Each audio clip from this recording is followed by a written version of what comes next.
What's up, everybody? Happy Tuesday. Hope all you're having a great day so far. Hope you all had a great Memorial Day weekend. Getting into this episode of GH. I hated to see that happen between Chet and Terry. I really did because I was digging their relationship. Well, the start of their relationship. I was totally enjoying it. But you know what? I understand why she pushed him to take that job. I totally do because it's something he's wanted. It's his dream job. And like they say, when opportunity knocks, because you may not ever get an opportunity like that again. So he wasn't going to take the job. And I felt like, you know what, that would have been a bad thing on his part if he did not take that job because I felt like he would have ended up resenting her, even if their relationship worked out and they were on the cusp of getting married or something like that one day. I felt like he would have ended up resenting her because maybe he wouldn't have found such a great position, and that's something he's always wanted to do. So who knows if that opportunity would have ever came around again. So I totally understand why he had to take it. It was just too good to miss. I'm a miss Chet. I felt like they didn't develop him well, and I felt like he could have been a great new character for the show. I really did. Um, and I definitely want to see where things with him and Terry were gonna go. So that sucks that I'm not gonna be able to see that. But he did suggest to her the long distance thing, and I knew that wasn't going to work either. Because with his new position and her position, when were they going to find time to see each other? You know what I'm saying? She's co-chief of staff. He's going to be a director. Both are pretty high level positions. Y'all both are pretty much running the show. So when are you going to find time in your busy careers to hop on a plane and go to Port Charles and stuff like that to visit her, and she can go to Chicago to visit him? When were they going to find the time to do all that? It would have been rare for them to see each other. So a relationship like that, it wasn't going to, it was long distance is doomed to fail sometimes. Most of the time, I say, because a lot of people I done seen in long distance relationships, they didn't stand the test of time. Like, they didn't work. Um, but, it sucks. But you know what? I'm glad that they ended things on friendly terms, and more than likely they're going to keep in touch and stuff like that. So that's pretty cool. Um, anyway, moving on from that, that little singles mixer, I was all confused at first because everybody was saying, "Oh, it's a good cause, it's a good cause." I'm like, "Good cause." I thought the singles mixer was supposed to be just for singles, and apparently, I'm seeing folks pop up in there that's in relationships. I'm like, "What the hell y'all doing here?" Dante and Sam, I'm like, "Y'all a couple? What y'all at a singles mixer for?" And then Austin pop up. I'm like, "You supposed to be wooing Maxie? What the hell y'all doing here?" Then they talk about it's also a charity event. I'm like, "What?" That's the first time I ever heard some foolishness like that. A singles mixer doubled as a charity event? I guess. But it was cool though, see everybody all together and stuff. Sam was looking good. I love seeing Sam in all these different colors and bright colors, and she finally got away from all that dark shit.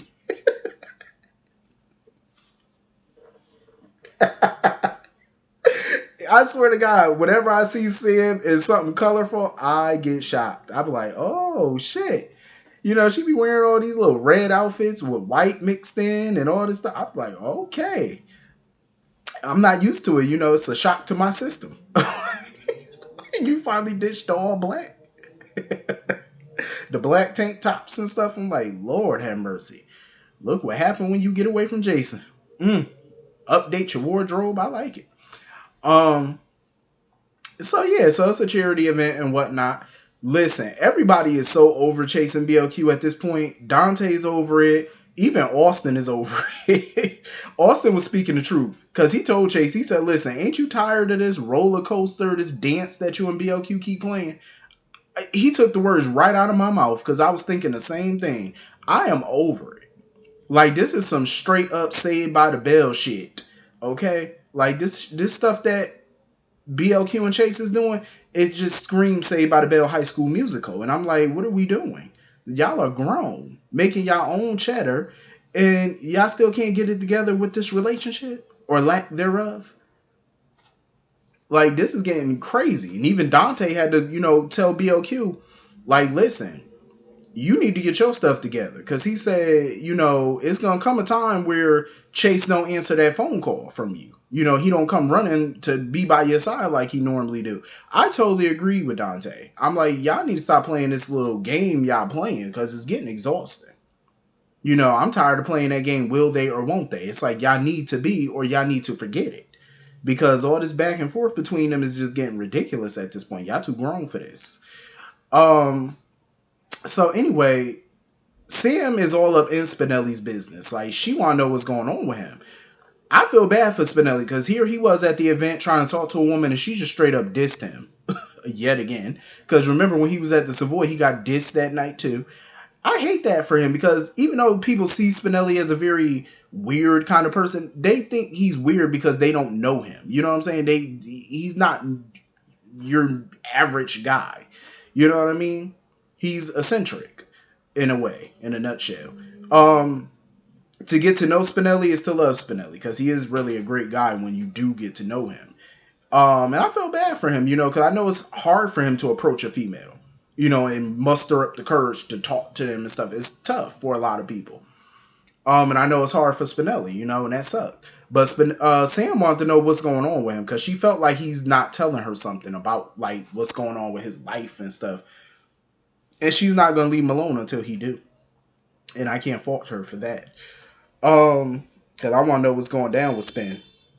So anyway, Britt, I could see her and Drew getting together, maybe. I wasn't too fond of it at first because the whole Jason situation. But she wasn't with Jason that damn long anyway. So I'm like, you know what? Bring it on. Because Britt was over that whole event at that point because she felt like it was a waste of her time. But Drew had to talk her into staying. He said, listen, just give it a chance. She was like, all right, I'm going to give it another half an hour. I'm like, my thing is, I could see her and Drew together. I prefer the two of them over him and Carly because I feel like him and Carly could be little bedmates, maybe a little sex in here and there, but a relationship, nope. Um. So anyway, moving on from that,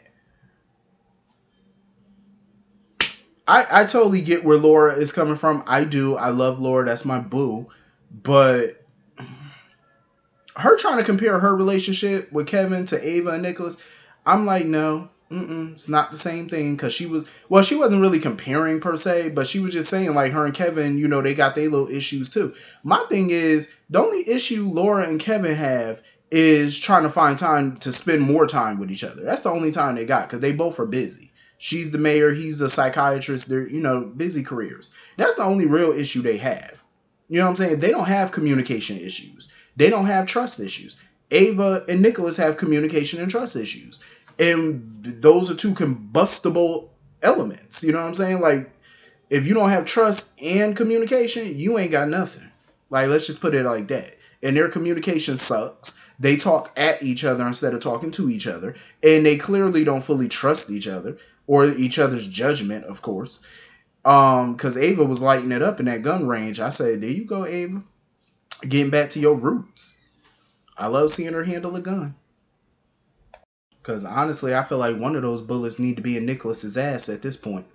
But like I said, I get where Laura coming from. But at the end of the day, the issues Ava and Nicholas have are a bit more complex. You know what I'm saying? It's going to take more than just some talking. And at the end of the day, Nicholas has to be ready to listen. Nicholas, the problem too with him and Ava, they listen to each other to respond. Just to respond, to react. They don't listen to each other to understand each other. Because it just seems like when Nicholas talk, she ain't really trying to hear him. Because he's not saying what she wants to hear. He ain't trying to hear her because she's not saying or doing anything he wants to see or hear. You know what I'm saying? That's the biggest breakdown with the two of them. So until they can get that under control, it ain't gonna be no peace in that castle. I'm just saying. I get where Laura coming from. She's trying to help save their marriage, but at this point, I don't see it being salvageable if things are not willing to change on both ends. It's not just Nicholas, it's Ava too, but it's more so Nicholas. But it's both of them. Nicholas continues to be a fool. Like, this little heifer came up in here with this crop top on. Then, all the boo-hooing that she doing about Spencer and then playing it up, trying to put on her charm and flirt with Nicholas. Talking about some, Ava, she just don't see the kind of man you are. Just putting it on thick. And she talking about she want him and stuff like that. And this fool kissed her. I had high hopes that Nicholas was playing her. But from kissing ain't supposed to be a part of the plan. Like, What part of the plan is the kissing? That's what I was confused about. I'm like, Nicholas, what the hell are you doing? This is why Ava need to come busting through them doors and put a bullet in both their asses. Put a bullet in Nicholas' ass and beat Esme down. Esme need an ass kicking. She don't. Her and Nicholas done took it too far. And I seen previews, and I'm wondering if Nicholas is gonna tell Ava the truth. I'm wondering that. Hopefully he do, but if he, I think he know his wife better to know, well enough to know that if he tell her, "Oh, I kissed Esme," that might be a wrap on that marriage. I'm just saying that might be the straw that breaks the camel's back, so to speak, because Ava ain't putting up that foolishness. So anyway, moving on from that, I'm ready for this court battle to be over with this visitation nonsense because it's getting ridiculous at this point. It's been a lot of mudslinging on both sides, and I will say I expected it. Um, but I will say Michael and Willow started the mudslinging with that expose on Nina. I will say that much. Because Willow sitting there trying to talk to Nina or whatever, well, verbally abuse her. I actually was here for part of it. Because you know what? I like seeing Willow with a bit of a backbone, with an edge to her. And the way she was with Nina definitely shows some backbone. I liked it. But she was being a little hypocrite, sitting there talking about something, oh, how could you allow Scott to rip into Michael that way? What? What do you mean? How could she let? What? Like bringing up his past and stuff.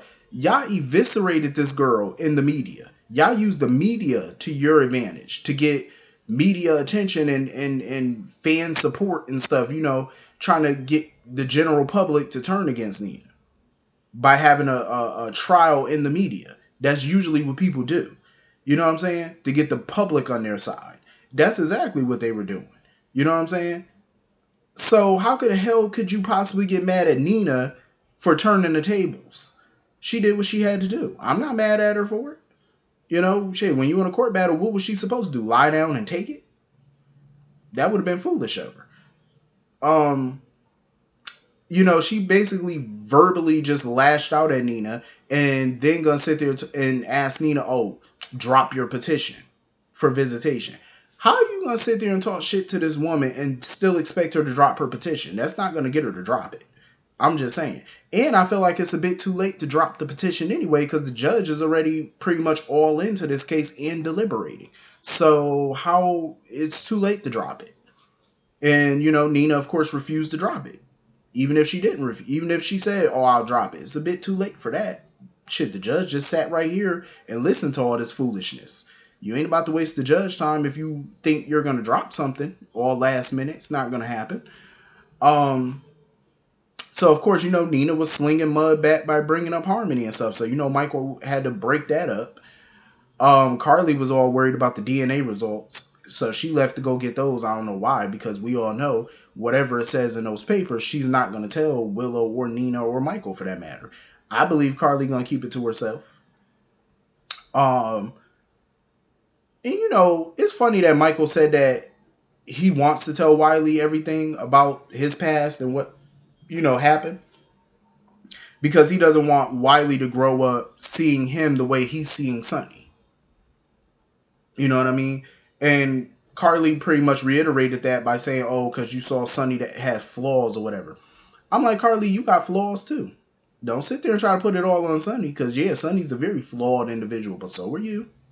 You ain't that much better than Sonny. Let's just put it out there. You ain't really better than him at all. I mean, I don't really give a damn which way the judge go on this one. Because like I said before, none of them need to be in the presence of that child. I'm just saying. I'm just saying. No, none of them need to be in the presence of a kid. I wouldn't trust them to babysit a turtle, let alone a child. That just wouldn't do. So, the court reconvened and Diane got Willow on the stand and Willow was telling her why she feels like Nina shouldn't be around Wiley and stuff. And when it came time for Scott to do cross-examination, Nina stopped him. And I'm like, why are you stopping him? See, this is my issue with Nina. Why are you stopping him from cross-examining or putting certain people on that witness stand that could help your case? This is what you hired him for. You hired him to go all in to make sure you get visitation, yet you keep stopping him at every turn. All because Willow got into your head. So what? Keep going. Who gives a crap? You done got this far, you might as well see it through. Let him cross-examine. Let him say whatever he got to say about her or to her. Let it go down. That's what you pay him for. You know what I'm saying? Like, why would you pay a lawyer to do half of their best? For what? You would want your lawyer to do their very best, to represent you to the best of their ability, not halfway. Because Lord knows Diane didn't represent Willow and Michael halfway. She went all in throughout this entire case. So that's what you ought to expect out of Scott. It's what you pay him the big dollars for. I'm just saying, like, Nina be getting on my nerves with all this foolishness. So anyway, that was pretty much the whole episode. Hit the comment section, let me know what you all thought, and I will see you all later. Have a great night. Peace.